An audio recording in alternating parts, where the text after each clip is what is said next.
Hey, this is Tripp from trippadvice.com, and I have a special guest today who's going to tell us how to make a girl horny. This is Jasmine Adele. Jasmine, thanks so much for coming on. Absolutely, I'm happy to be here. Awesome. So we were just having a conversation, and we're talking about what turns a girl on, what makes her horny, what gets her in the mood, and there's a lot of stuff. There's a lot of stuff, and we could probably sit here for like 2 hours, okay, and just go over all these things. We probably could.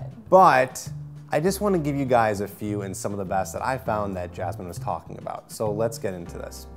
All right, the first one we were talking about, which I do bring up a lot, is this idea of confidence. And something that you said really stuck out. You said to me, it's not just about confidence, it's like knowing for sure that a guy you're talking to is confident, because you can tell when a guy is like faking it. Absolutely. I mean, I don't... And that's a big turnoff. It's a huge turnoff. I think that every girl out there can tell when a guy is faking it or just putting on an act or putting on a show. It really is about knowing who you are, being comfortable with who you are, and believing in yourself. And I think that when you truly believe in yourself, that confidence shows, and it makes a huge difference in your level of attractiveness to just people in general. So, and this actually turns a girl on. Like, this actually makes her horny. Like seeing a guy who's just like super confident and like it's real. Absolutely. I mean, there has to be some sort of initial attraction for the girl to even be interested in responding to your pickup or your, you know, talking your to her. Moves. Your moves, I sure. You know, if someone comes up to me and tries to talk to me and it's clear that you're confident or they're putting on an act. So how can you tell? I want to really I want to dig into that. Like a guy comes up to you, starts talking to you, and you just get this vibe like, it's not real. Then you say hi and you walk on.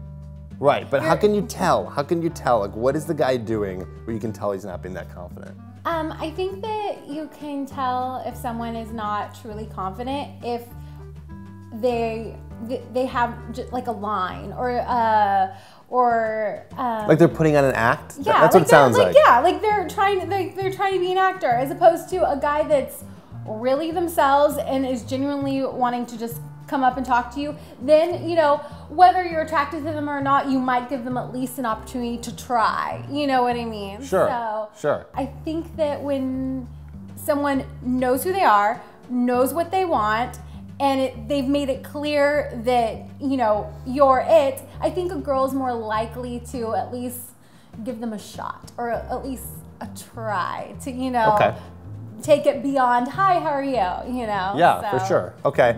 So another thing that we were talking about was smell, okay? And it's funny too, because I know that that's really important. Huge. But like, not a lot of women say it to me, but you said it. You're like, yeah, smell like really turns me on. Like, okay, she was saying that when she gets in a fight with like her boyfriend, but he smells really good, she kind of is like, whatever. Like, you almost push it aside. That's really powerful stuff. It really is.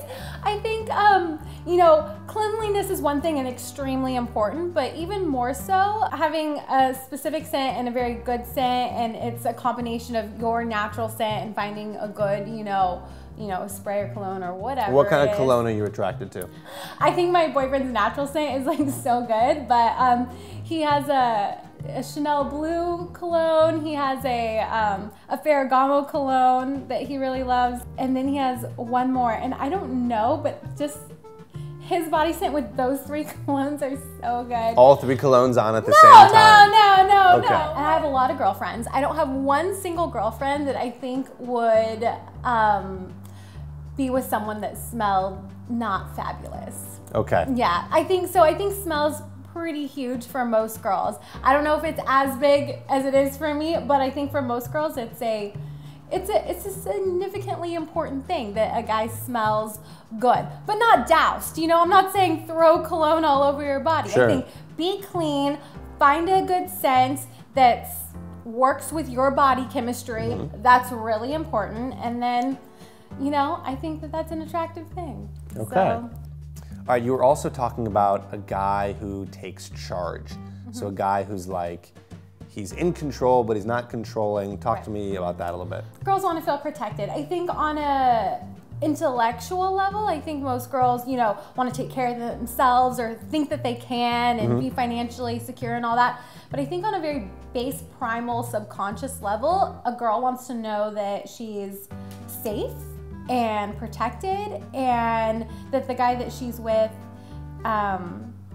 can take care of any situation that they're in. I don't want to, you know, feel like I have to be the man or I have to, you know, take care of things. I know that I could if necessary, but it's nice to be with someone that you know is always going to keep you safe and protect you on every level, you know, financial, emotional, and really physical, you know what I mean? Sure. So a lot of guys might hear that and they might be like, oh, like, this is BS, like, it always sounds like we have to do everything, and like, and then there's also this argument that if we do everything, we're in control of everything, then it might seem like needy, you know what I mean? Like, we'll do everything for you, we'll do anything for you. So where can we like draw the line with that? Well, I think being in control of a situation and being needy are two completely different things. Okay. I'm not saying, what I'm saying is, here are my very like base examples that like make me, you know, attracted to the guy that I'm with. You know, when we're, you know, crossing the street or walking, he takes my hand, puts me on the inside of the curb. You know what I mean? Yeah. He gives me a feeling of knowing that he's like there if I need him, and he has like a very strong presence. I think presence is also huge, and you know, that's not doing anything. It's just a presence that like being there for you. Yeah, it's just a presence that you have that you know, and you're letting your girl know without saying anything at all that you are the person that's in control of the situation. Again, it's not controlling, it's not being needy, it's not saying so much, it's really not saying anything. It's just kind of a feeling and a confidence, going back to confidence, that you give off. You know what I mean? So another thing that you said to me earlier was about sending flirty text messages, right? So in terms of like getting turned on, you know, receiving some sort of like flirty, sexy text message. Talk about that a little bit. I think that that's important, you know, and you know, I said at a certain stage in the dating relationship, you have to kind of know where you are. I mean, I think that if you send that before your first date, you might be a little creepy. If you send that after your first date and it was a very kind of easy, casual first date, you didn't end up spending the whole night together, then maybe not so much either.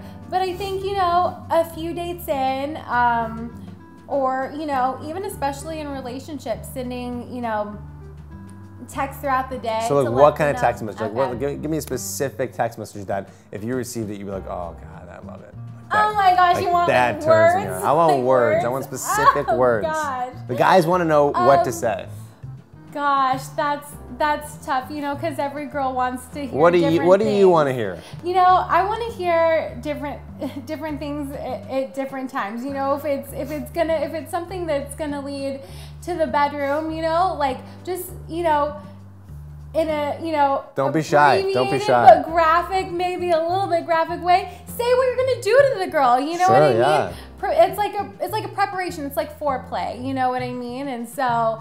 I think that that's a turn on, and that also goes back to, you know, being confident that you're going to take control of the situation. I think that initiation for a guy is huge. I think that when you send that text or when you're in person and you initiate the situation, I think you're more likely to get what you want as a guy out of the situation if you initiate. If you wait for the girl to, if you sit back and wait for the girl to start, you may not ever get exactly what you want. If you don't try, the answer is always no. And I hate to say that as a girl, you know what I mean? But girls... Why do you hate to say that as a girl? You know what I mean? Because it's kind of forceful and it's like... But that's what the girl wants, right? I mean, like a woman wants a guy to like really take charge. I think they do on a subconscious level. I think they...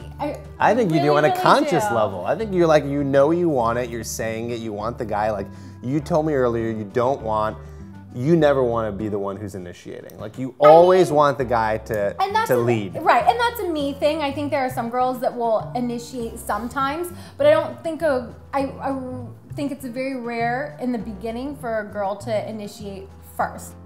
All right, you heard it here. How to turn a girl on, how to make her horny. Some great tips from Miss Jasmine Adele. Jasmine, thanks for being here. Absolutely. No Thanks problem. for really, just like spilling the beans and giving us the gritty details. We appreciate it. If you want to check out more of Jasmine, I'm gonna put below some information about her Instagram, some other stuff so you can follow her and check her out.